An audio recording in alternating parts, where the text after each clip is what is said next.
All right, ladies and gentlemen, welcome back. We're ready to resume. You all can have a seat. Miss Hanania.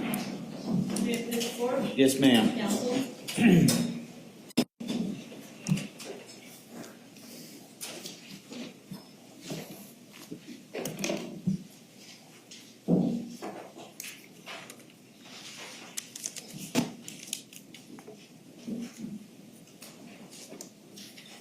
Mr. Dunn is not guilty of these charges. You've sat here throughout this entire process and listened to all the evidence. He acted to defend his life from a real threat. And the law, ladies and gentlemen, is not the way that the state has explained it to you. The court will tell you it's not even the way I explain it to you. The law, ladies and gentlemen, is what the judge tells you that it is.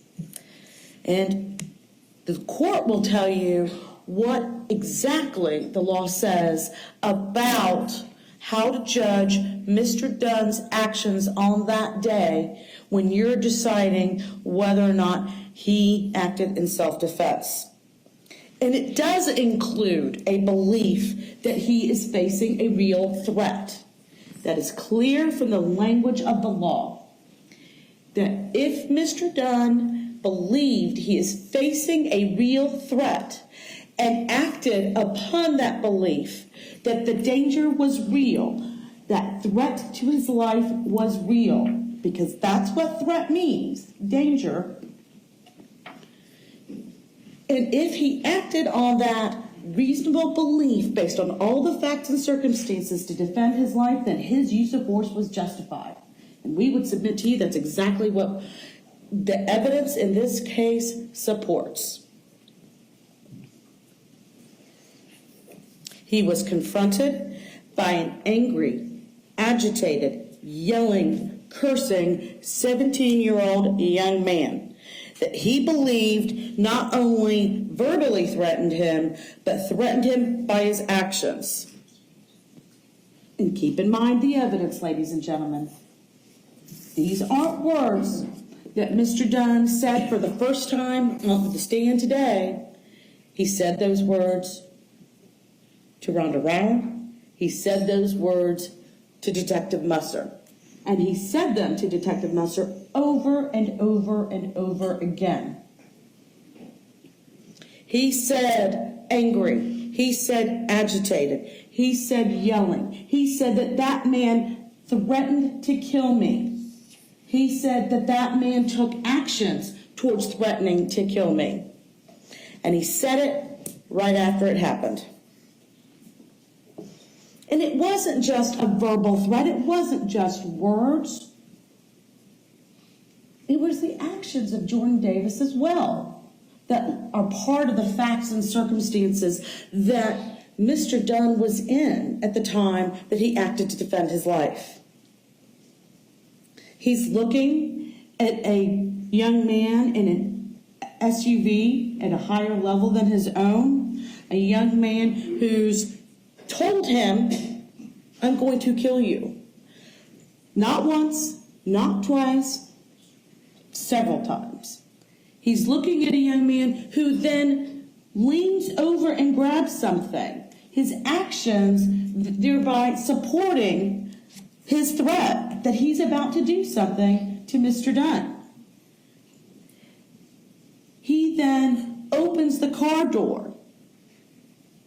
Again, his actions, along with his words, after having put that thing, that shotgun, which is what Mr. Dunn firmly believes it was, a barrel of some kind, or whatever it was that he used and put up on that window to create that fear of danger in Mr. Dunn, he then opens that door.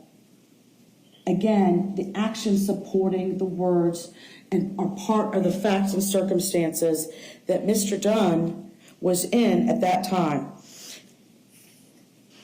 and upon which he acted because he believed he had no other choice in saving his own life.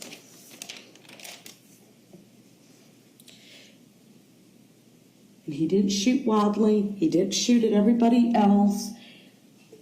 he was either so angry at this disrespect, at this loud music, that he, out of the blue and against all common sense, opens fire on a young man he doesn't know, and for whom he has no personal feelings of animosity beyond what's going on right there. And yet he's so overcome with that anger and that malice that the state would have you believe he's in, that he pulls his gun and fires for no reason, and yet his shots show that what he was doing was very targeted. This wasn't an emotional response to some perceived disrespect. He shot at where the threat was. All of the shots, all the photographs, all the physical evidence tells you that. The only reason you have shots going up the side of the SUV is because the SUV started to move. Otherwise, all the shots are going towards the threat. The threat of danger, the threat of force, the threat of death to Mr. Dunn. Was he supposed to wait until he'd been struck himself in order to defend his life? The law doesn't require that, ladies and gentlemen. Human nature says that isn't right either. Was he supposed to wait until he'd been shot, until he'd been physically attacked?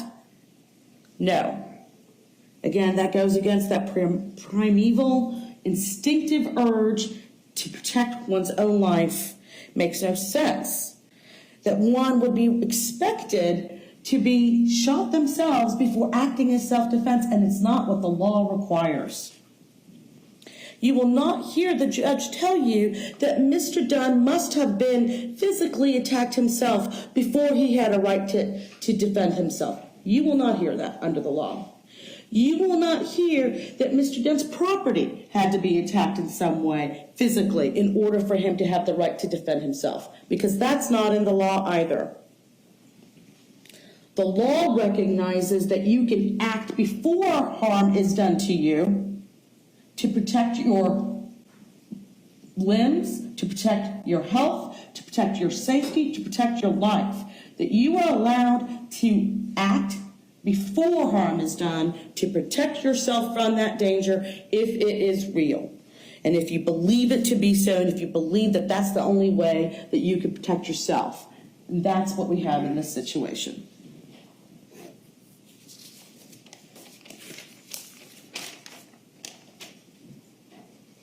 Now, the evidence that you heard was that Jordan Davis was riding around in a red Durango with Leland Brunson, who was his best friend, who cares about his friend's reputation, who cares what people think about him, and who doesn't want to say that Jordan Davis escalated this situation to the point where he ended up dead. And you have Tevin Thompson and Tommy Storns in that car, the two of them very good friends. None of the three of them being completely honest about what happened in the car on that evening. What they're willing to admit is that they did in fact pull up, playing extraordinarily loud music, and were asked politely to turn it down. Again, ladies and gentlemen, keep in mind the way that the attorneys, including myself, characterize something doesn't mean that's evidence. Keep in mind what you actually heard from the witness stand. And what you heard from the witness stand, or rather what you didn't hear from the witness stand, is a single one of the other guys who were in that truck ever tell you that Mr. Dunn was angry. Not a single one of the other guys in that truck ever told you that they heard Mr. Dunn yelling.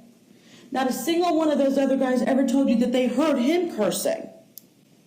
No, what they told you was that it was Jordan Davis who was angry. Simply because they'd been asked to turn the music down. That it was Jordan Davis who first started throwing around the curse words. As a matter of fact, the other guys in the car don't say Mr. Dunn ever cursed. That it was Mr. Davis who was the first one to throw around a racial term. As a matter of fact, not just the first, the only person to have used a racial term that evening.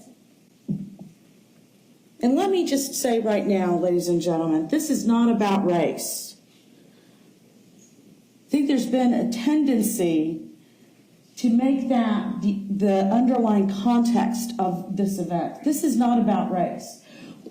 Would anyone be saying that it was about race if someone had said, hey, I hate that country music or that redneck music even? No. This isn't even about the loud music. Again, somehow the underlying context of this. The loud music may have been one factor in all the circumstances that night, but that's not what this is about. Mr. Dunn didn't shoot Jordan Davis because the music was loud or because he was disrespected. He shot Jordan Davis because Jordan Davis threatened to kill him and then acted like he was about to do so.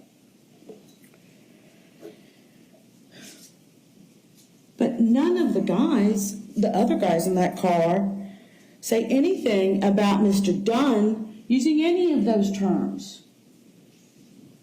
What they do say is that Mr. Davis is the one that got angrier and got angrier. What they'll admit to in the vaguest of terms after that first statement. They're all willing to say that first statement.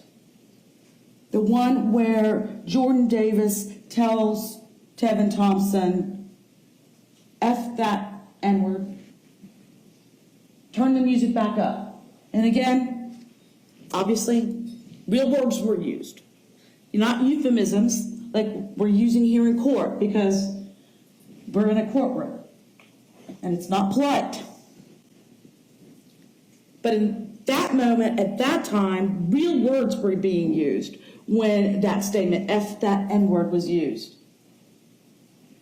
They're all willing to admit to that statement, but then after that, they're not willing to admit to anything else. It's only in the vaguest of terms, but nonetheless, even in the vaguest of terms, they still say that it was Jordan Davis who kept getting angrier, that it was Jordan Davis who kept it going, that it was Jordan Davis that was yelling and cursing, even though they won't say the specific threats that he made.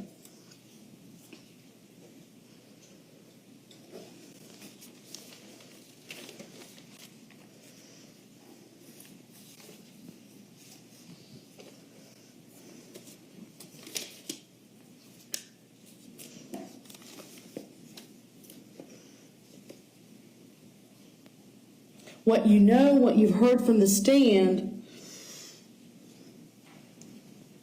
is that Mr. Davis is the one that said,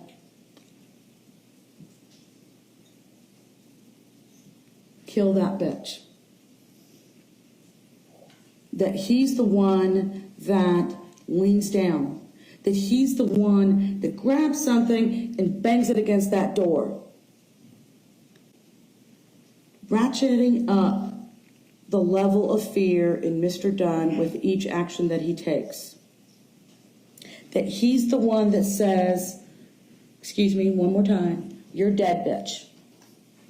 Before then brandishing a shotgun against that window, a window that was down. We'll get to this more in a minute, but the evidence was clear. Not just with Mr. Knox, but from the physical evidence at the scene, using your common sense, that that window was down. Not up, as the rest of the guys in the car would like you to believe it, that he took that thing and put it up against a window, showing something that Mr. Dunn still believes, sincerely believes, wholeheartedly believes was a shotgun, a barrel. And then he opens that door. Now, the state would have you believe that Mr. Davis diving back into the car or ducking for cover is somehow inconsistent with him opening the door. How do you know that he opened the door? More than anything else, ladies and gentlemen, You know he opened the door because Leland Brunson told you. His best friend, sitting in the back seat with him, trying to protect the reputation of his friend, will go so far as to say, well, yeah, he tried to open the door, but he couldn't because the child locks were on. Well, that was completely refuted by every single piece of evidence and testimony that there was. The child lock, the photos are there, was disengaged. Every single officer that came into that contact with that car, none of them indicate that they ever changed it. None of them ever noted in a report that it was changed. Every single officer agrees that it's against JSO policy to alter the evidence unless absolutely necessary. And you didn't hear from any of the other guys in the car that they'd ever disengaged it. That was the position off that it was in all that night. There was no impediment to Jordan Davis opening that door. So when Leland Brunson says, yeah, he put his hand on that door and he tried to open it, he just couldn't because the door locked, you know that's a lie. You know that's a lie. And you know it because of that physical evidence, because of the photographs. He opened that door, making that move towards Mr. Dunn. And again, this is not an either or. The opening of that door, the starting to get out, and then realizing what Mr. Dunn is doing in response to your danger to him, then diving back into the car, those are not inconsistent with the evidence that you've seen. And that, ladies and gentlemen, those facts and circumstances that we've just outlined, the speed with which this happened. Mr. Dunn didn't have days and days to think about what to do. We've been at this, even if you take away jury selection, we've been at this since last Wednesday. 6 days, 5 days, whatever the number is. He didn't have all this time to sit there and think about all of these facts and circumstances. He didn't have the ability to go back and think about, well, maybe this, maybe that. He didn't get to take a look at all the pictures and see what everybody else thought about the situation he was in. All he could do was react honestly and as quickly as possible to the threat that he was in right then. He had seconds to react to this danger, and he acted to save his own life.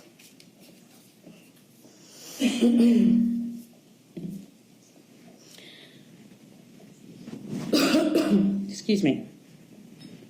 Now, as I said, the judge is going to give you what the law is in this case. One of the instructions that he will give you, I anticipate, is what's called the justifiable use of deadly force. Now, the state talked about the fact that in one of those instructions, it talks about an attempt to commit an aggravated assault, aggravated battery, or attempted murder upon or in any vehicle occupied by him. And that didn't count because the actual attack itself wasn't in the vehicle. Ladies and gentlemen, I would submit to you that that's not what the law says. Mr. Dunn was in his vehicle. Mr. Davis was in the process of moving towards him in that vehicle in order to commit either an aggravated battery, which would have been to shoot him if he didn't die, an attempted murder, again, which is to shoot him trying to cause his death, to actually kill him with that gun. Or even if it wasn't a gun, if it was something else with which he was moving towards him, to beat him or strike him, which would be another form of aggravated battery. And because in moving towards Mr. Dunn in that vehicle to commit those acts, the only reason he was stopped from doing so was by the actions of Mr. Dunn in protecting himself. So that law, as the court will give it to you, is applicable in this case.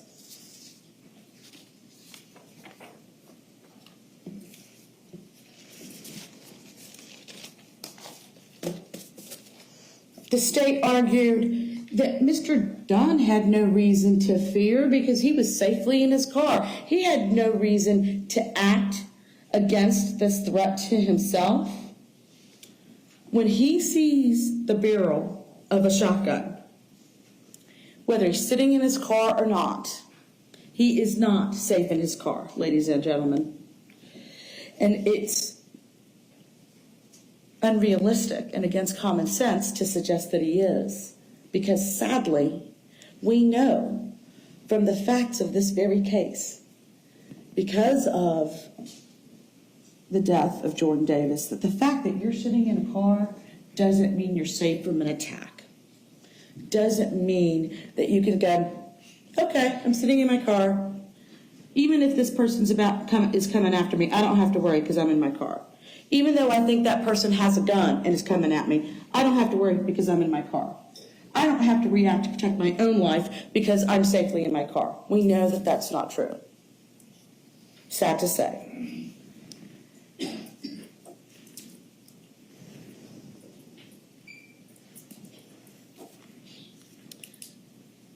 How much more imminent does it need to be than for a person? Because Ms. Wilson talked about the fact that this wasn't imminent.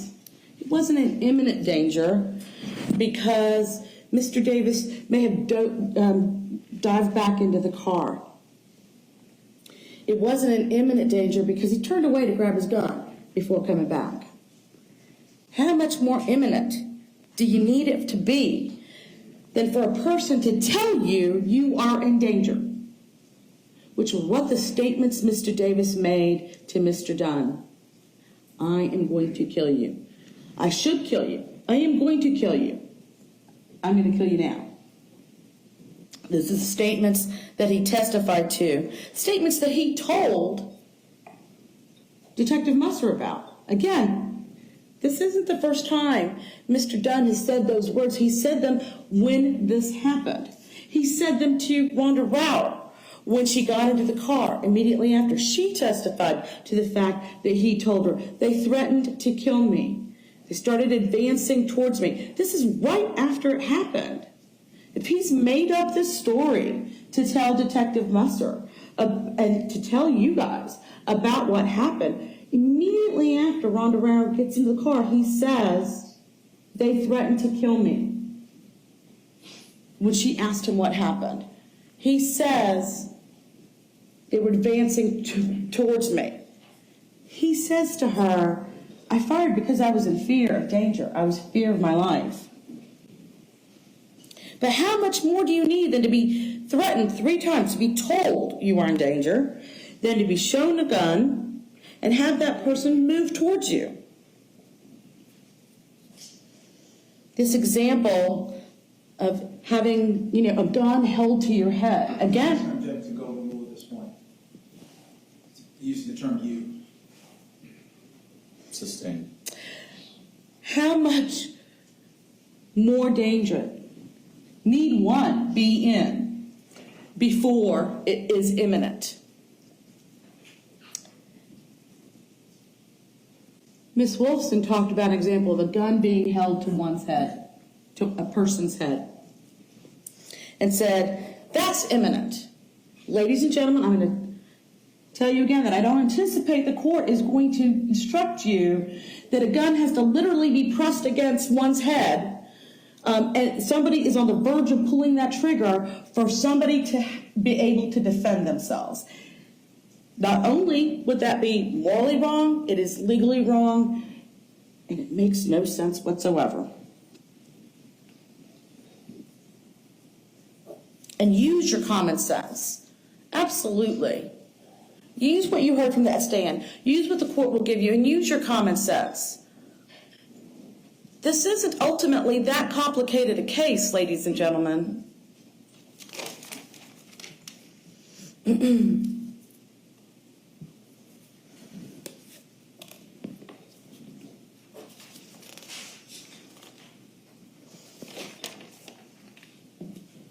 Let's look for a moment at Mr. Dunn's actions. Look at his credibility. We'll talk a little bit more about the credibility of those guys in the car, Mr. Thompson, Mr. Brunson, and Mr. Storms. But let's take a look at Mr. Dunn for a moment. Here he is. He's a man who has just attended his son's wedding, a happy event. Nobody and no evidence indicates that he has any bad feelings. He is in possession of his faculties. He's not attempting to say I misunderstood the threat I was under because I was under the influence. Maybe I was wrong. No, he was in possession of his faculties, which also means he was in possession of his normal temperament. He was in possession of his normal character. Everybody says peaceful, calm. His former wife saw him just as he left the wedding reception, says that he was in good spirits, happy spirits. Nothing had happened to change that. The state would have you believe that this man, at that moment of his in time, stopped at a gate station, and because of loud music and some curse words, because of a feeling of disrespect from somebody he didn't know, and was going to leave their presence within a couple of minutes, would nonetheless, for nothing else, pull out a gun and take a life. Use your common sense, ladies and gentlemen. He's going to take out a gun and end a life when, as soon as Miss Rouer comes out the door, they're gone. Even if he doesn't like the words that Mr. Davis is using. Even if he doesn't like the loud music, it's done in a minute, in 2 minutes. And a man who's has no animosity against this Jordan Davis, this young man, who's got no reason to want to feel this way, for no reason, and out of the blue, goes from a happy experience of his son's wedding to being so enraged that he's doing this. And with no evidence that he was feeling that way. There's been no evidence from any of the witnesses that Mr. Dunn showed any sign of having gotten that angry, that agitated, that enraged. The only person that you heard that kind of testimony about was Jordan Davis.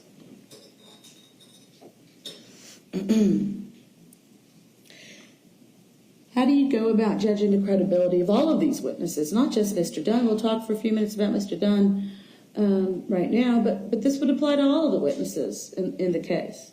The court's going to give you a number of ways in which you can consider the testimony of different witnesses.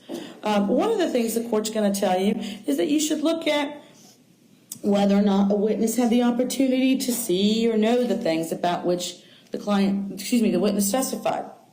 Did the witness seem to have an accurate memory? In other words, do they say one thing at one point? Do they say another thing at another point? That's also another factor, which is, did the witness make a statement that is inconsistent with the statement that he's given earlier that he's given in court? Do the persons who are describing an event describe it the same way, or are there inconsistencies between their accounts for reasons that aren't explainable? I mean, if one person is standing around the corner and another person is standing directly in front of an event and their accounts are slightly different, there's an explanation that makes sense for that. They have different vantage points. You'd expect to have some disagreement, some differences. But when you have three people sitting in the same car and their accounts are different from each other, there's no reason to explain that except that they're not being honest and straightforward. They're not being accurate in their recollecting of what occurred. So those are some of the rules that the court is going to give you, looking for those types of things. So let's apply some of those rules to Mr. Dunn. What do you know? Is that he's been consistent in his statements from the beginning. When you go back to what he said to Ronda Rouer, when you go back to what he said to Detective Musser, and when you look at what he said to you. How do you know that you can rely on his credibility as a witness? Look at the actions that he took. Yes, he drove back to the hotel. He didn't get rid of the gun. I mean, if this is a man trying to hide or shirk his responsibility for what happened, part of the evidence that you heard, and the state spent quite a lot of time and quite a lot of photographs and exhibits about, is the casings. And the fact that the casings match the gun, and here's the gun, and this is what the trigger pull is on the gun. You don't get any of that without that gun. If Mr. Dunn is trying to, as I said, shirk his responsibilities, trying to hide from his actions in this case because he did something wrong, he'd have got rid of that gun. And then you wouldn't have any of this. But he didn't do that. He didn't take any actions to cover up what he had done. He didn't hide the car when they went back to the hotel. There's a shell casing resting right between his legs on the floorboard of his car, which the police find when they go to his home where he lives and where his car is, which is not an attempt to hide the evidence of the car or the casing. He doesn't even pick up the shell casing resting between his feet.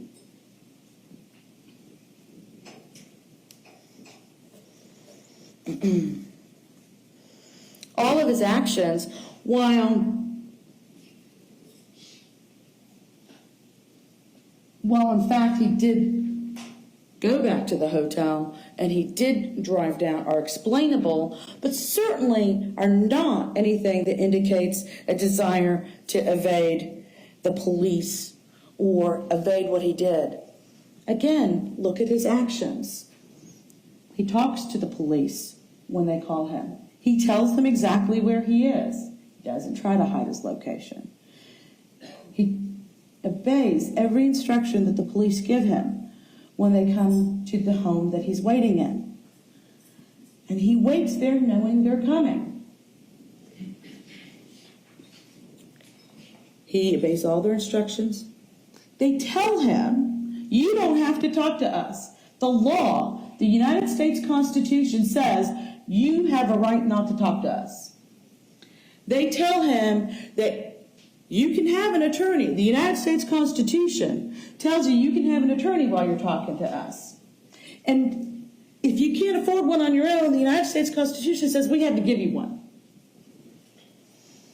And you understand that if you do decide to talk to us, the United States Constitution says we can use what you say against you, or try to. And being told all of those things, Mr. Dunn doesn't try to hide, doesn't try to say, I don't want to tell you. He sits in that room for hours, first, waiting for them to come and talk to him, because you heard Detective Musser tell you how long it took them. And then he answers every single question that they ask him. Every single question, not once, not twice, but over and over and over again. And contrast that, ladies and gentlemen, with, and you saw the videotape of that interview. Think about whether or not you saw any recorded statements of Tommy Storms, or any recorded statements of Tevin Thompson, or of Leland Brunson. The state would have you ignore every single consistent statement that Mr. Dunn said in that interview room, on that videotape to Detective Musser, over and over and over again, no matter how much they pushed back, no matter how much they tried to get him to move. It was clear. He said over and over again, all I can tell you is that I was afraid. All I can tell you was, how scared I was. And there's another more graphic sentence in there that I'm not going to repeat.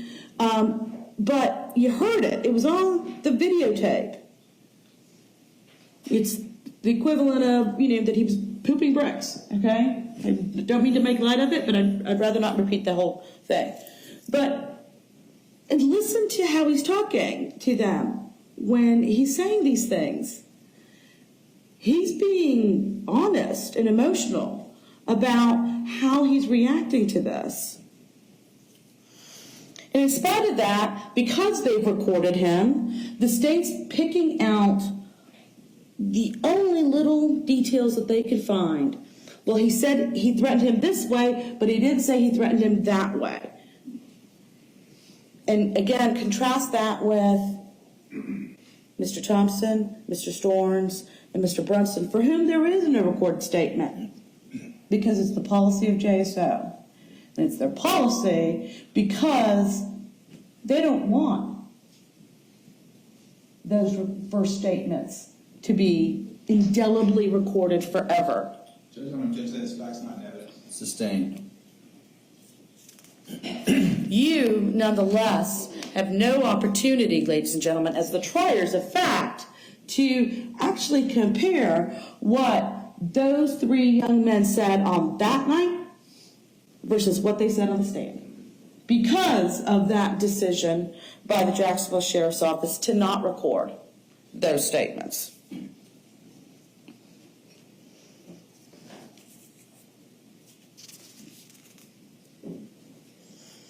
Now, I've talked a little bit about Mr. Dunn's behavior as to why it supports his credibility. Of course, the state would have you focus only on certain parts of that behavior. And again, ladies and gentlemen, I would ask that you be cautious when you're back there to deliberate, that you're deliberating the actual evidence of the case and not how the state characterized it in their argument. Because what the evidence was that it was Ronda Rouer who wanted to eat. It was Ronda Rouer who wanted to order that pizza. It was Ronda Rouer who was hysterical and upset. And she's the one that said that they made a drink to try to calm themselves because they were so upset by what had happened.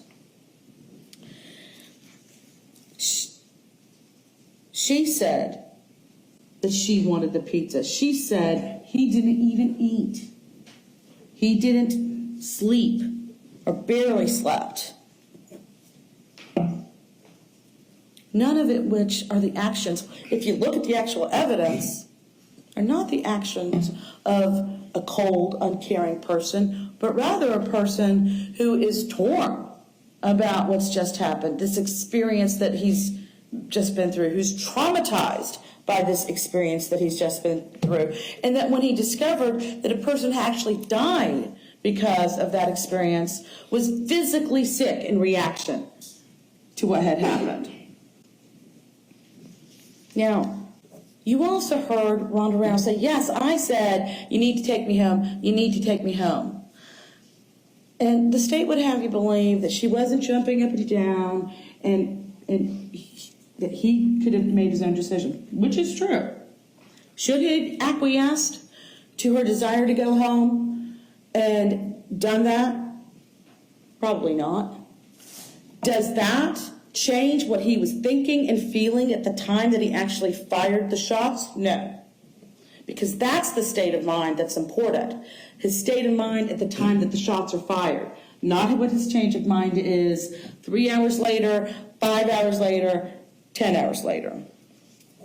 Ronda Rouer told you that she's the one that said, we need to go home, and he acquiesced.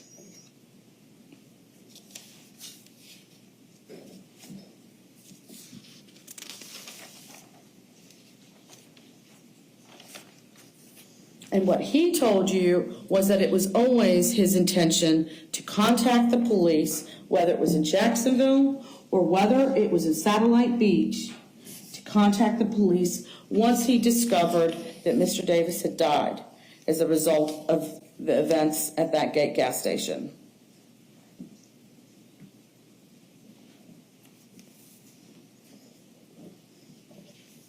And in thinking about how to judge Ms. Rouer, and whether or not Mr. Dunn would, in fact, simply acquiesce. I would submit, ladies and gentlemen, that there was nothing simple about it. Number one, because of her emotional state, she testified to the fact that she was crying. She may not have said crying, that she was hysterical, that she was upset, that she wanted to go home, and then think back to her demeanor on the stand when she testified the first time. Believe it was Saturday.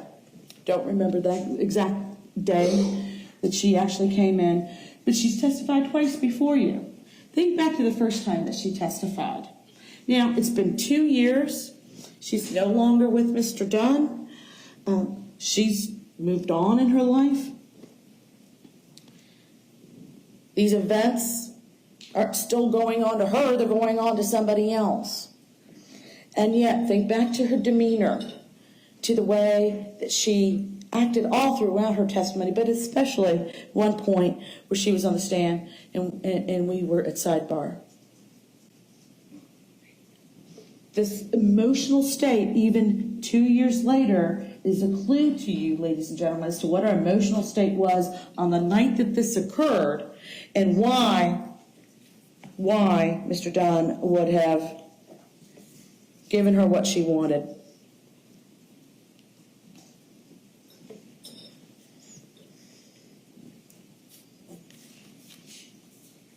And while she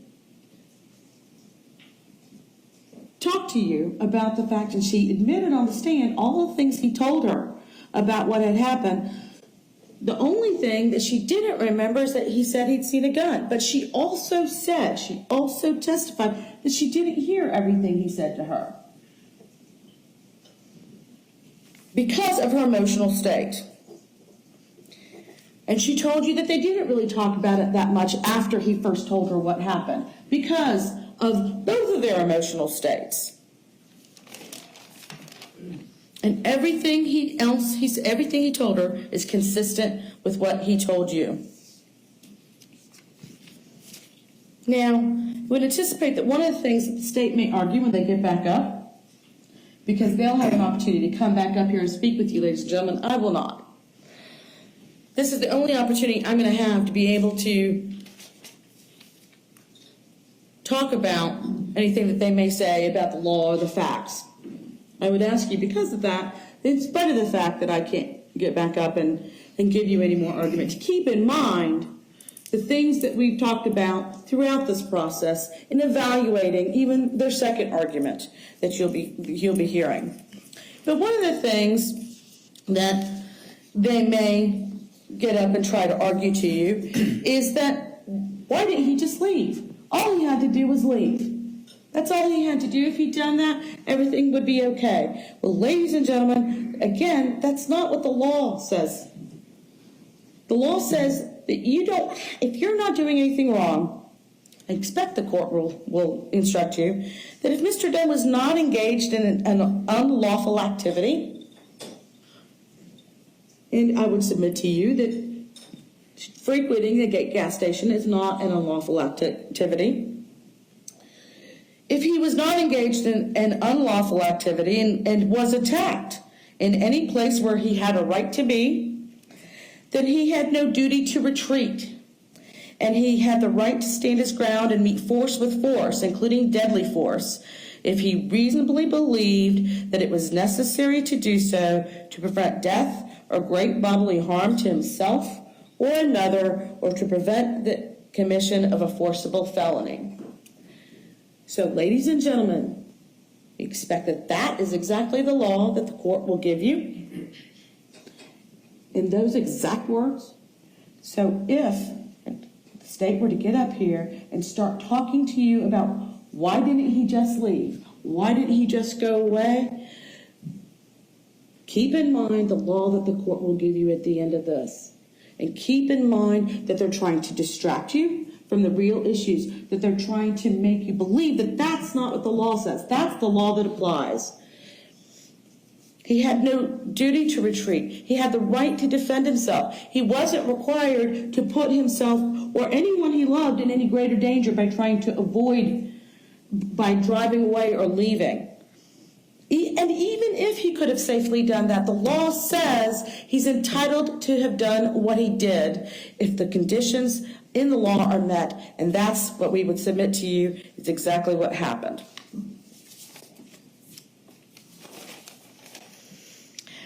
One other thing that you should keep in mind as you're deliberating in the jury room is that burden of proof, ladies and gentlemen. The court will tell you, I anticipate that the court will tell you that the burden of proof is always and entirely upon the state attorney's office. That burden of proof says that the state must come forward with evidence to prove Mr. Dunn's guilt and that he need not prove anything. Now, the danger comes in because the defense has presented evidence. The pit that you might fall into is thinking, well, we have to judge whether or not the defense has proven that he's acted in self-defense. That would be completely wrong and against the law, ladies and gentlemen. The burden doesn't shift from the state. The defense, in spite of having presented evidence through Mr. Dunn and through our questioning of other witnesses and through Mr. Knox, in spite of having presented that evidence, the defense does not have the burden to prove that Mr. Dunn acted in self-defense beyond a reasonable doubt. The state has the burden of proving that he did not. So they must prove beyond a reasonable doubt that Mr. Dunn did not act in self-defense, in addition to proving the other elements of the crime that they've alleged.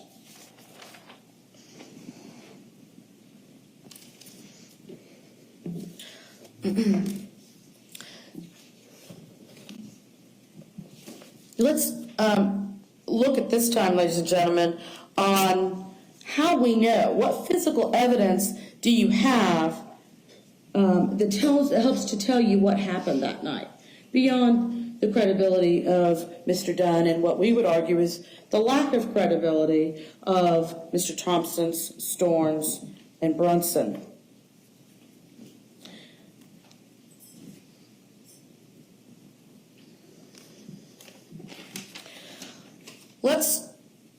What Mr. Thompson told you was when they pulled up, the music was very loud, and that they were asked to turn it down. He says somebody that he doesn't know mouthed to him through two sets of glass, not just, hey, I would submit to you, ladies and gentlemen, it's very difficult to lip read somebody that you don't know. And while you might be able to make out a couple of words with somebody you don't know, to be able to make out and correctly decipher and then remember complete sentences is very difficult, I would submit to you. And what Mr. Thompson told you was that he read the lips when Mr.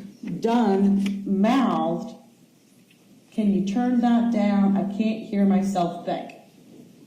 That's a lot for somebody you don't know, whose speech patterns you're not familiar with, to be able to get without volume. What does that tell you, ladies and gentlemen? It tells you that he heard him. It wasn't being mouthed. He heard him. And that's another example of his dishonesty in this case. Mr. Thompson says to you that Mr. Davis's window was halfway down. But then, because of the escalation by Mr. Davis, that he then raises the window until it's almost closed. That's what he said to you. And they had him demonstrate. It was like within 2 or 3 inches of being closed. What Mr. Thompson said is that he reached over to the driver's side door in order to use the control on the driver's side door in order to do that, because that's where the windows were controlled by. Mr. Brunson, on the other hand, says to you that Mr. Thompson raised the window. He agrees that the window was raised, but he says that happened by Mr. Thompson controlling that window from his own side of the car. No leaning over. Says he never saw him leaning over, but it was controlled from that side of the car on his own. You know that's not true from the physical evidence of not only the car itself, but from Mr. Storms, who says you can't control any of the back windows from the passenger side, only from the driver's side. So there you have an inconsistency as to what's going on. Why does that matter, ladies and gentlemen? Because it tells you that they're being dishonest about what they can see and hear about what's going on outside. They want that window to be raised. They want that window to be raised so they can try to say with some sense of credibility that they're not really hearing what's going on outside. They're not really hearing what's going on. You know from the physical evidence that that window was never raised that high, that it was open. You know that because of the photographs of the car itself, and by comparing the front passenger window to the rear passenger window.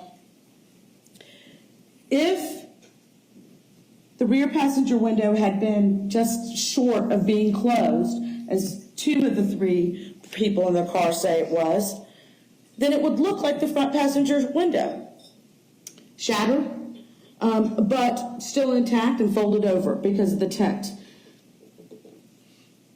The state even argued, he didn't shoot any windows when he shot into the car. So the window in the rear passenger seat isn't shattered or gone because it's been obliterated, because it's been shot by a bullet. And yet, look at the crime scene photographs taken by the Jacksonville Sheriff's Office. There's no glass on the ground where the Durango was when the shots went out, where the casings were. Near the yellow line, that the people in the car say that the Durango was parked up against. There's no glass on that ground anywhere. There's no glass inside the car anywhere. There'd be glass somewhere if the window was raised to that extent at the time that this happened. What does that do, ladies and gentlemen? It corroborates what Mr. Dunn said happened. He says the window was down and he put a barrel of a gun up on there. But that's what he saw.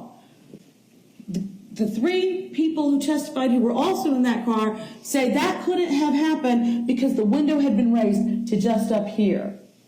And what does the physical evidence tell you who does the physical evidence tell you is telling the truth? And it's not the other three people in the car. And those inconsistencies matter because they help you to decipher what actually happened. Those inconsistencies create reasonable doubt as to whether or not Tevin Thompson, Mr. Storms, and Mr. Brunson are telling the truth. And they create reasonable doubt as to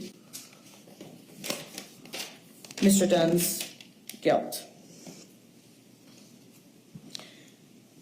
Another inconsistency that matters, in spite of the state's argument that these details don't matter, it matters that Mr. Storms says that, yeah, I called 911. They were very anxious to make sure that you knew that he called 911, but they didn't tell you. We brought out that he called 911 and hung up after 1 second. Now, his explanation for that is well, I hung up because Mr. Thompson was called 911. But look at the phone records. They will be back there. You will have them with you as you deliberate, ladies and gentlemen. Look at the phone records. Mr. Storms called 911 and hung up in 1 second at 7:40. Mr. Thompson did not pick up his phone to call 911 until 3.5 minutes later. They occurred in two different locations. Mr. Storms started to call 911 and hung up in the plaza. Mr. Thompson was back at the gate station when that call took place, not by the testimony of other witnesses. Now, the question would be, then why does that matter? Okay, it matters because why not stay on the phone to 911 if you've got nothing to hide in that car? Why not call 911 earlier if you've got nothing to hide in that car? Mr. Storms, who's on felony probation, got no consequences for violating his curfew. What consequences did he fear he faced if he was involved in a shooting incident and then there was a weapon found in that car? If you've got nothing to hide, why not stay on the phone to 911? If you've got nothing to hide, why aren't you calling 911 immediately when your friend has just been shot? Why drive to the plaza, stay there for several minutes? One witness, Stephen Smith, says somewhere between 5 and 10 minutes. Even if you go by the video and the phone call evidence, you're talking about almost 5 minutes. Why? If your friend is so injured and all you want to do is get help, do you not call out for help when you're in that plaza if you have nothing to hide?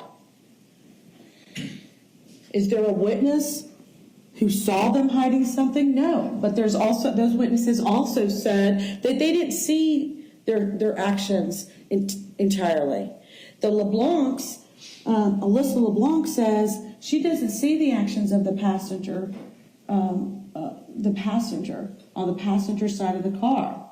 She doesn't know what that person was doing. So it's not accurate for the state to argue to you that no one, that they never had an opportunity to hide this thing. And it didn't have to be a good hiding place. They just had to get it out of the car right then, because the police didn't search that plaza for 4 days. Why didn't they search that plaza for 4 days? Why is it that every time we question Detective Musser or other people about the lack of investigation of that plaza, the response is we had no reason to believe that we needed to do so? And that's because none of the other 3 people in that car told law enforcement that they went over to the plaza and were there for several minutes on that night. The police only learned that 4 days later, that they were over there for that long. The police were under the impression, not because the other people in the car told them this, because they never did, but from what other people told them, the LeBlancs and people like that, they knew that they had driven over there, but you heard it in their interrogation of Mr. Dunn. They just drove over there and then drove right back. They had no idea that they had stopped, gotten out of the car, 2 of them getting out of the car at that location. And so for 4 days, nothing's done, and therefore nothing's found.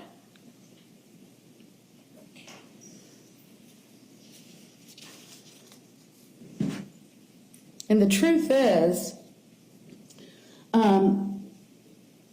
that's just 1 or 2 of the inconsistencies. Go back to the fact that those 3 guys say that they couldn't hear the specifics of the threats that Mr. Davis made. They all blame it on the loud music.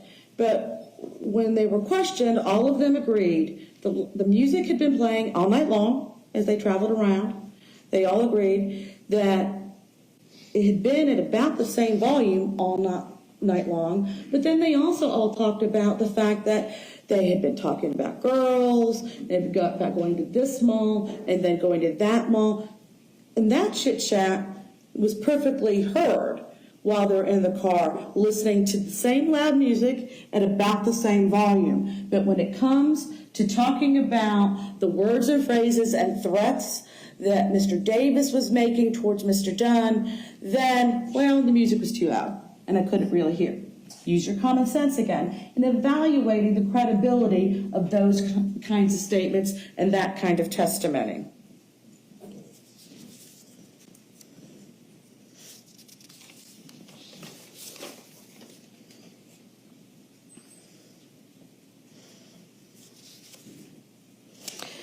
Now, one of the things that the state's going to argue or anticipate is that if you don't have to rely on the testimony of the guys in the car to know that Mr. Davis never got out of the car, that you can rely on the testimony of other witnesses that were at the scene, other people at the gate gas station. They're independent witnesses. And for that, they're going to point to this.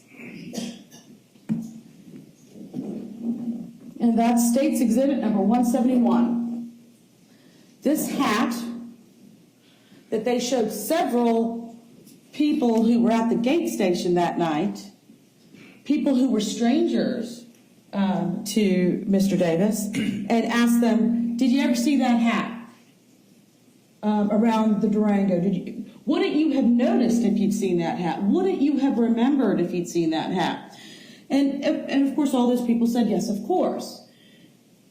But think back to who they didn't ask that question of. They didn't ask that question of Mr. Storms. Did they ever say to Mr. Storms, was Mr. Davis wearing this hat that night in the car as y'all were driving around? Was he wearing that hat when he was shot? They didn't ask that question.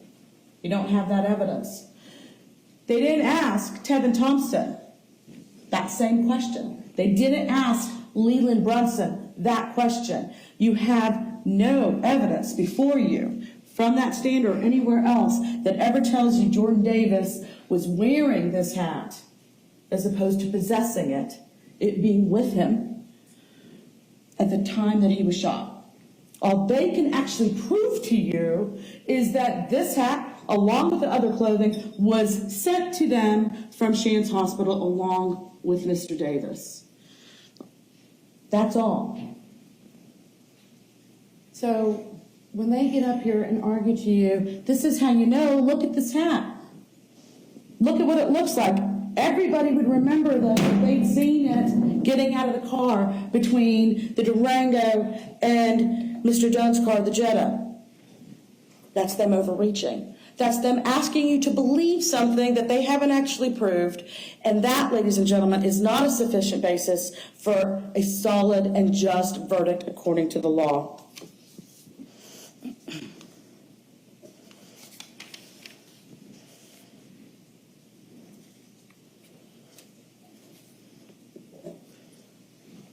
You're trying to distract from the actual issues that you have before you.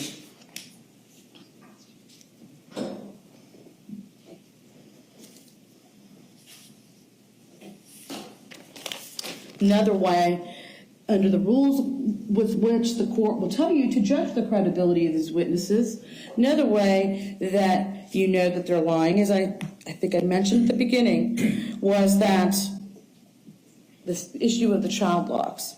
Why would Detectives Musser and Oliver go back 4 days later to specifically check the condition of the child locks on the Durango, except that they'd been told, as Mr. Brunson admitted, that the child locks were an issue. And then they go back and discover that that's not true. That is a verifiable misrepresentation of what was actually occurring, that you can point to show you that you cannot trust in the credibility and truthfulness of these witnesses for much of what they said.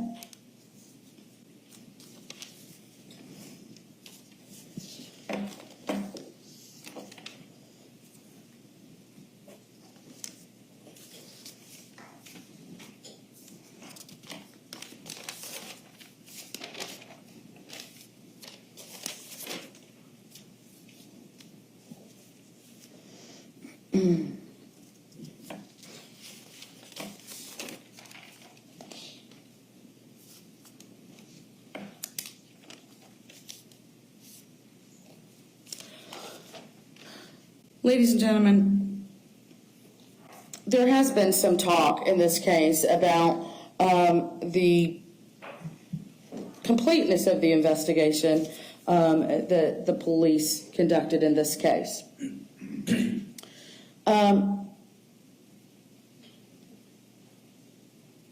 Again, the question to go back to is, how would this be important in your analysis when you're deliberating back there?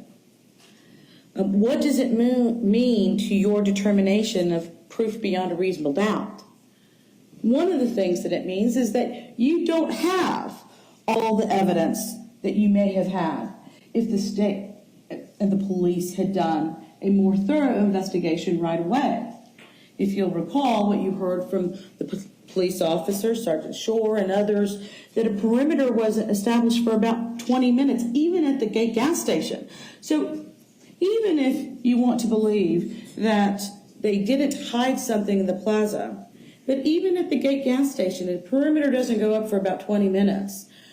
You heard that none of the guys that were in that car, none of the young men, were ever searched themselves. Now, while granted they couldn't hide, perhaps a shotgun, they could have hid something else that had a barrel or something that would have looked like it had a barrel. They were never searched. That preliminary, there's no evidence that they were ever searched. And they were free to wander the gate gas station for quite some time before they were instructed to go and stand by this patrol car. So the trash cans, not even the dumpsters, just a trash can sitting outside the front of the store. All of those bags that are up against the wall in the front of the store, right in front of where the Durango is. The bushes and the trees that are just to the left, which is where they were set to stand by the patrol car and where they had been standing when the police first arrived. All of those are places that were never searched by the police for any item that could look like a barrel or approximate a barrel.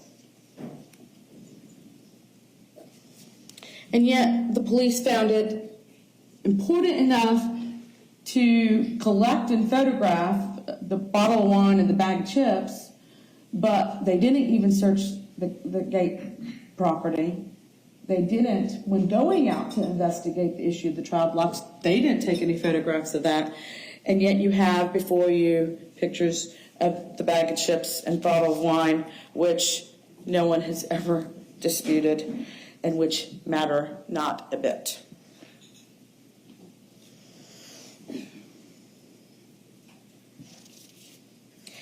Think back to all of the different ways that pieces of evidence were missed. The fragment that's at the right rear passenger door, just at inside the door frame, that was missed for several days. The casings that were left on the outside windshield of the Jetta as it was transported 3 hours back to Jacksonville. All of the little and big ways in which the law enforcement in this case, in terms of their processing and investigation of the case, left doubts as to what happened or left questions about that you can't answer, that you as triers of fact can't answer. And when that happens, when there are holes that have to be filled, questions that need to be answered, you look to the state to answer those. And if they have not been answered, ladies and gentlemen, then that is a reasonable doubt as to whether or not they've proved their case. And think about what we talked about in openings. The defense has indicated from the beginning that the shooting of Jordan Davis, in terms of the fact of his shooting, was not being contested. It was not an issue. The defense conceded from the beginning that it was Mr. Dunn who fired the shots that unfortunately led to the death of Jordan Davis. And then look around when you're back there at all of the exhibits that have to do with the gun and the casings and the bullets and things that don't tell you one single thing about who was the aggressor in this conflict in this attack by Mr. Davis against Mr. Dunn, in this threat by Mr. Davis against Mr. Dunn, doesn't tell you anything about what led up to that shooting. None of these things do. You heard from witnesses such as Ms. Pagan, who talked for an hour about guns and casings and projectiles for something that none of us were contesting. Just to wave a gun in front of you and distract you, take your eyes off the ball.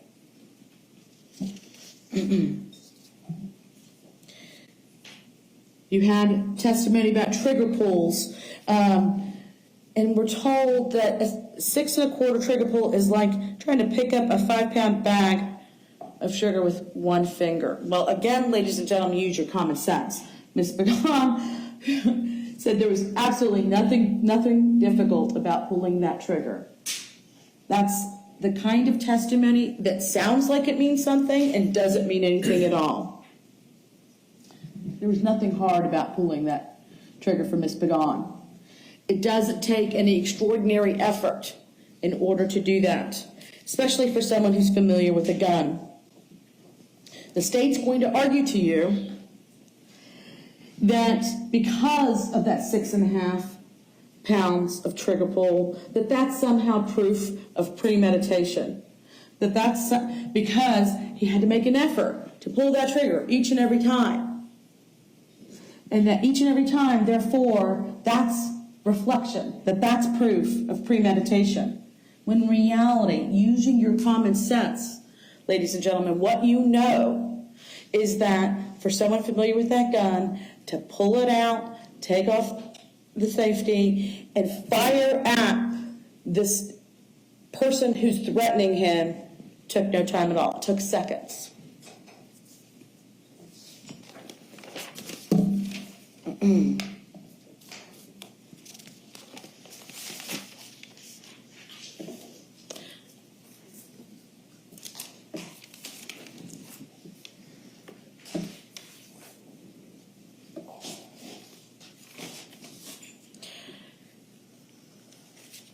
I want to talk for a moment about Dr. Simons versus Mr. Knox.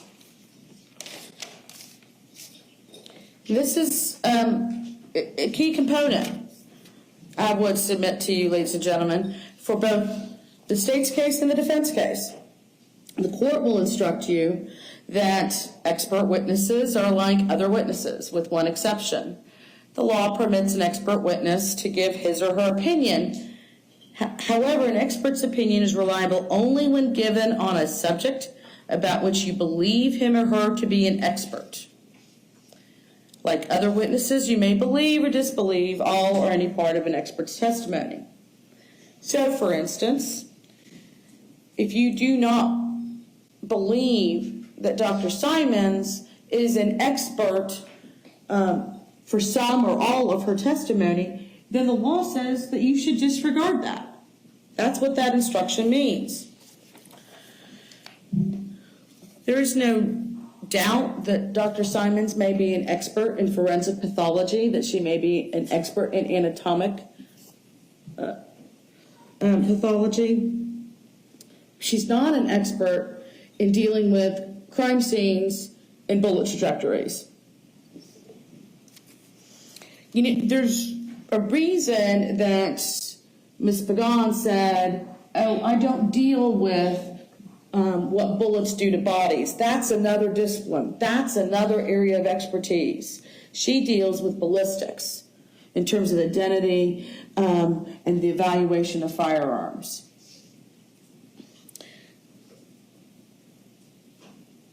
Because those are very different disciplines. All of these. You heard from Ms. Worf, who came in to tell you that there wasn't any DNA on the casings.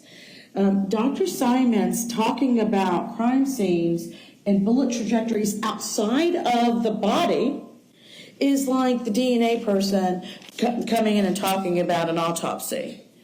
They can do that, they can give their opinion, but it isn't one on which anyone should rely, as opposed to Mr. Knox. You have Mr. Knox, who's testified hundreds of times, or approaching 100 times in his field of expertise, versus Dr. Simons, who's testified 8 times in her field of expertise, and none before on this issue.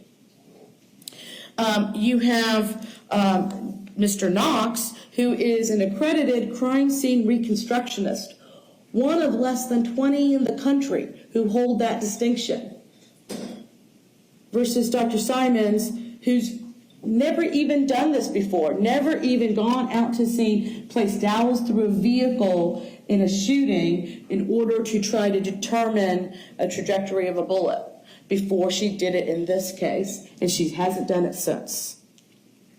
You have Mr. Knox, who tells you that I'm looking at the scientific and physical evidence in order to form an opinion, versus Dr. Simons, who formed an opinion about the position that Mr. Davis was in, went out to do this thing with the dowels and confirmed her own opinion to herself. And not using any real scientific method, but just going and sitting in the car and contorting her body into positions that she thought would explain where the bullets ended up. In spite of the fact that she's got the 2 bullet paths to the legs going in opposite directions, if you'll recall from her demonstration and her drawing on the x-ray. Now, think about, one of the things the court will tell you is to think about the demeanor of witnesses as they testify. And so let's talk about the demeanor of Dr. Simons. I would submit to you, ladies and gentlemen, that she was not an objective scientist, that she had a partisan point of view, and that instead of trying to solve this puzzle from a position of seeking the truth, she was trying to solve this puzzle from a premise of guilt. And if you think about the attack that the state levied on Mr. Knox, and I would imagine would do so again in their second, it's that he made these assumptions. He assumed that the cars were parked face first in the parking lot. What did the witnesses testify to? They were parked, both of them, face first. He assumed that the cars were even with each other. What did the witnesses testify to? That the front seats were aligned with each other. And therefore, that gives you the position they are across from each other. They argue, and they questioned him, and they'll argue, that he assumed that the cars were parallel parked instead of one being skewed one way and perhaps one being skewed the other way. What did the witnesses testify to? They testified that they were parked normally, that there wasn't any skewing, that there wasn't one or the other going on. So all of Mr. Knox's so-called assumptions were in fact borne out. And the state says, well, yeah, he reviewed police reports and things like that. The police reports and the photographs, all of which generated by the Jacksonville Sheriff's Office, all of which document the scene, and which include statements by all of these witnesses that they've talked to. So he made his assumptions based on evidence gathered and interviews taken by the Jacksonville Sheriff's Office, and then went out to the scene and said, does the actual physical evidence support this? Or what in actuality happened? And he didn't testify that the window was somewhere between open and closed. He said, no, the window was open. And he told you definitively that that door was open. And then contrast that, his demeanor, with Dr. Simons. He wasn't trying to tell you what he couldn't tell you. In other words, he's not trying to make his testimony more than what it is. He couldn't say exactly how far apart or close those cars were to each other, but what he could tell you is that to the ultimate question of whether or not that door was open to some degree, how close or far apart ultimately didn't matter. Because if they were closer than he thought, unless they were much farther apart than any witness puts them, it didn't matter to the question of whether or not that door was open. So he wasn't trying to puff up what he could tell you. It was what it was. He didn't say, I can tell you the exact angle at which that door was open or how far it was. But what he could tell you was that it was open. And again, the reason that's important is because it corroborates, it tells you that what Mr. Dunn said was true. And he could say that based on the angles and the math and the science with 100% certainty. Now, does that mean that Jordan Davis was outside the car when the shots were fired? Not necessarily. And what he said was he was in some position trying to get back in all likelihood.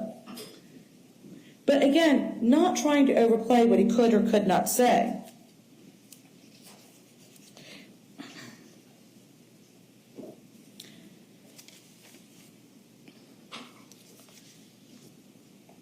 How do you know, even from Dr. Simon's testimony, how do you know that Dr. Knox's testimony, his evaluation of what happened, and therefore Mr. Dunn's, is accurate?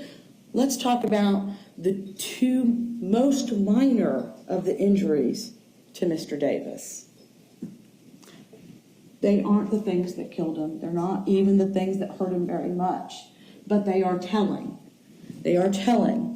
Because if you heard Dr. Simons talk about an abrasion to the forehead, to the right forehead,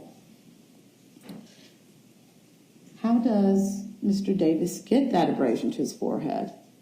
He gets that abrasion when he starts to get out of the car, gets out of it to one degree or the other, sees, along with the others in his car, that Mr. Dunn, having seen the danger that he's in, is reaching for his gun, and then in his haste to get back in the car, and in their haste to now get out of there, he hits his head against the car door, car frame, or it comes back against his head at some point. What sequence? While he's getting back in as the car's reversing.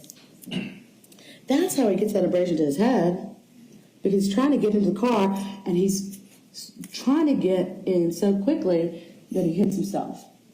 But he dives back in, and at that point, either the force of the bullet or the force with which the car's reversing slams that car door up against his back, causing that abrasion, that patterned abrasion to his back.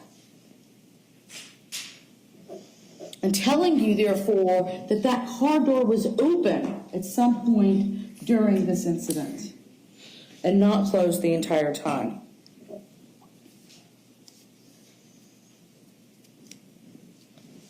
Dr. Simons, by contrast, considers only one position, and that is that Mr. Davis was in the car and never left the car, and then finds something to try to make that work. The problem is that she says that at the time all of the shots get fired, he's ducking and leaning. He's sitting in the car and ducking and leaning from the very beginning. The problem with that is it doesn't comport with the dowels. Okay? If he was sitting in the car in the position that she says, that his friend says he was in, the shot wouldn't have hit him. It would have either hit Mr. Brunson or hit someplace in the car. She said she's not relying on what Mr. Brunson says his position is. Mr. Brunson says he's sitting there with his left arm extended over the car seat.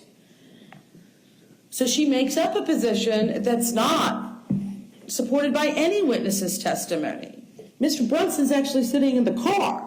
He doesn't say that Jordan Davis is already ducking and leaning at the time that the shots are fired.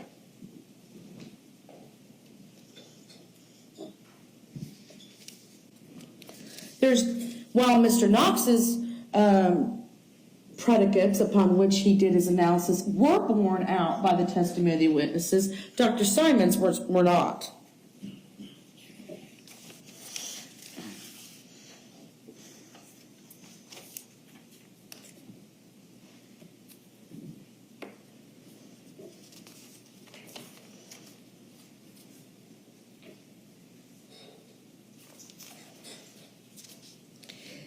And the truth is that you don't have to take anyone's word for it, because again, you'll have the photographs from Mr. Knox's evaluation of the vehicle. You can take a look at it for yourself. You can line up the cars in drawings of your own with the front seats lined up and say, how is it someone who never gets out of the driver's seat can achieve that kind of angle of entry if the car door is closed? You'll see for yourself that that's just impossible to do. And you heard from a number of people from the Jacksonville Sheriff's Office and a couple from the Florida Department of Law Enforcement. You heard from crime scene detectives from the Jacksonville Sheriff's Office. You heard from Detective Kipple. who said that he'd initially placed the dowels there. And again, ladies and gentlemen, I would caution you, Ms. Wolfson said to you that one photograph showing Detective Kipple's dowels, that he testified to that was the position of dowels and the position of Jordan Davis's body. Again, I would ask you to rely on your own memory of Detective Kipple's testimony, because I would submit to you that while Detective Kipple said yes, that accurately reflects the position of the dowels, that Detective Kipple never testified about the position of Jordan Davis's body at any point.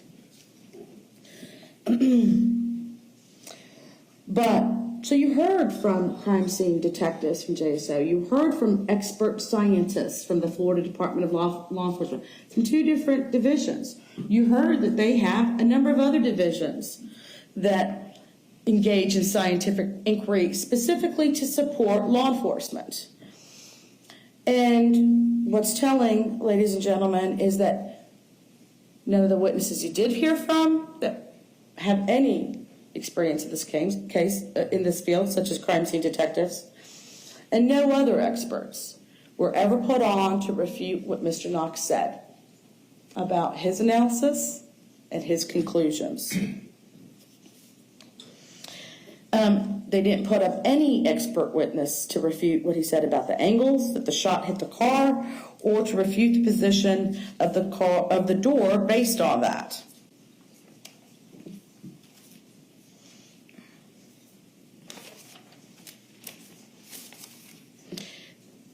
Ladies and gentlemen, think about who was within those,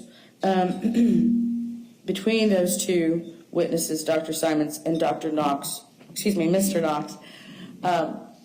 who testified based on fact and science and who testified based on opinion. Whose opinion was based on angles, measurements, and science rather than what they believed had happened and what they had been told had happened.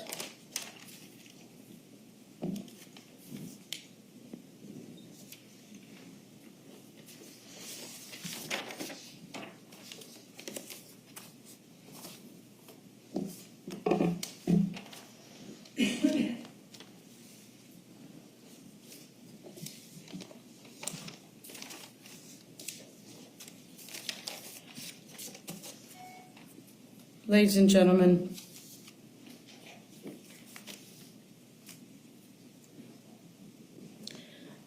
I want to talk just very briefly about Detective Messer and that interview that you saw at the end. And it's important that we do so. First, you never heard Detective Messer get up on the stand and deny that Mr. Dunn had made the same statements to him that he'd made to Ronda Rouer that he made to you. But what you did hear in that videotape was Detective Messer and Detective Oliver misrepresenting what the law says, the law that the court is going to give you. And I'm going to read that for you right now so that you can contrast that with your recollection of the misrepresentations, either because they didn't know or because they were just being dishonest with Mr. Dunn, with the misrepresentation that both of those detectives made over and over and over again in that videotape. What the law says is that in deciding whether Michael Dunn was justified in the use of deadly force, you must judge him by the circumstances by which he was surrounded at the time that the force was used, which are all the things that we've just been talking about. The danger facing Michael Dunn need not have been actual. However, to justify the use of deadly force, the appearance of danger must have been so real that a reasonably cautious and prudent person, under the same circumstances, would have believed that the danger could be avoided only through the use of that force. Based upon appearances, Michael Dunn must have actually believed that the danger was real. So when Detective Messer and Detective Oliver over and over again in that videotape tell Mr. Dunn, it doesn't matter what you thought, we didn't find a gun, that's not the law. Because the law says they don't have to find a gun, ladies and gentlemen. What matters is whether or not Mr. Dunn believed reasonably under those facts and circumstances that there was a gun, that he was in danger for his life, and that he acted upon that.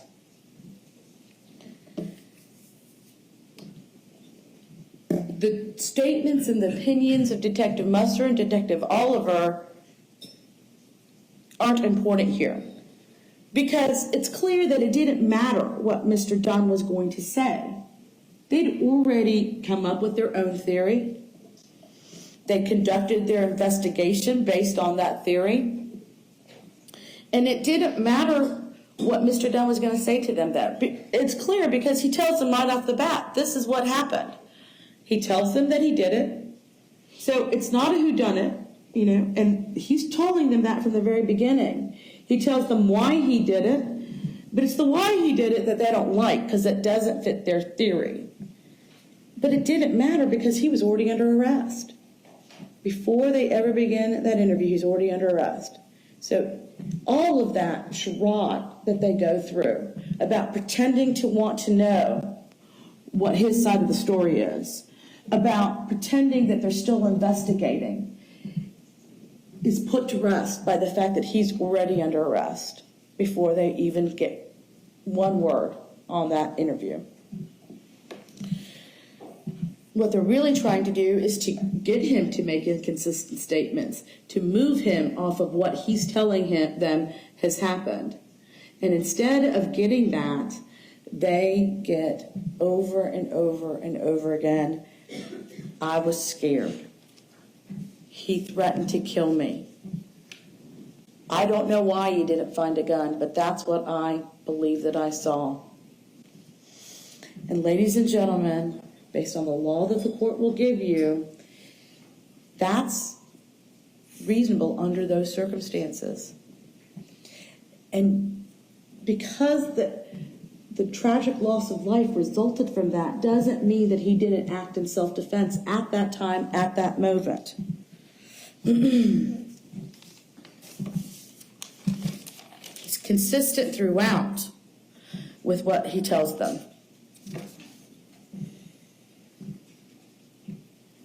How many times did they challenge him and he still said he was in fear? How many times did he have to tell them and they didn't care?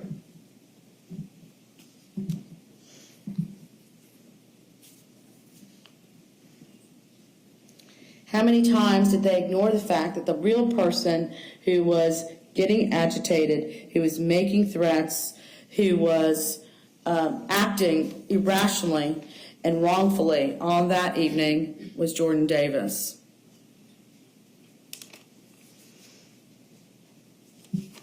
And with his demeanor up on the stand, not really answering questions, at least when I was asking them, because he has no desire to admit even the possibility that he may have been wrong in this case. That doesn't mean he wasn't. You are the triers of fact. You are all the ones who decide ultimately. Not the judge, not the state, not anyone else. You've heard from every single person up here, and by the time we finish this, you'll have heard all the arguments in the court's instructions. And you have to take all that back and make a decision as to who you believe, who do you have a reason to believe, and who you don't have a reason to believe.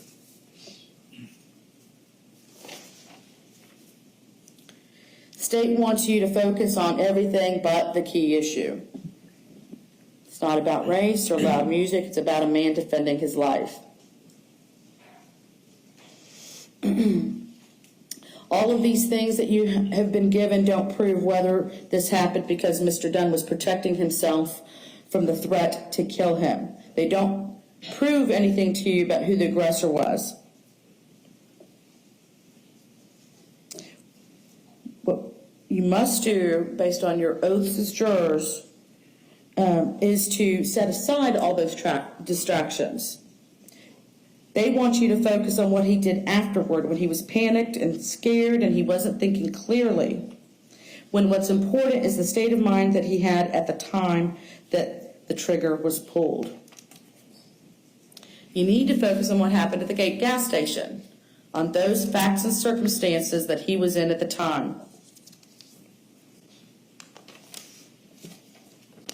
It was reasonable for Mr. Dunn to believe that he was in danger for his life when Mr. Davis said, "I'm going to kill you." It was reasonable for Mr. Dunn to believe that the threat was real when he saw and heard the anger of this person. It was reasonable for him to believe that the threat was real when the car door opened, however little or much, because that's a concrete act taken in support, along with the brandishing of something that appeared to be a weapon, along with leaning down and grabbing something. And based on all of those facts and circumstances, he pulled his own legally carried gun and fired at that threat, nowhere else, because he was afraid for his life.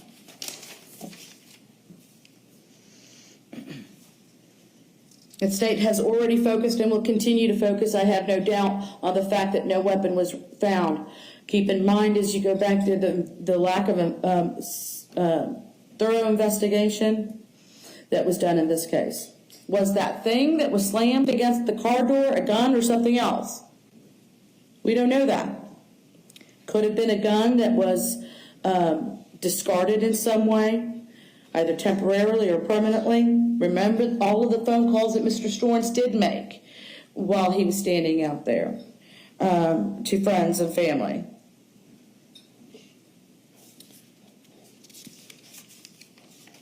But the bottom line is it doesn't matter, because the law says that as long as Mr. Dunn reasonably believed that the threat was real, the fact that an actual gun wasn't found does not mean that he's guilty of this charge. If the circumstances convince you that Mr. Dunn believed that the danger was real, then the law requires a just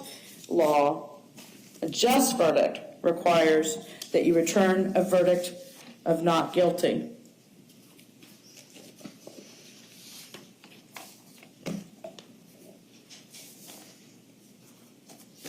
It would be easy to allow sympathy to cloud your judgment in this case.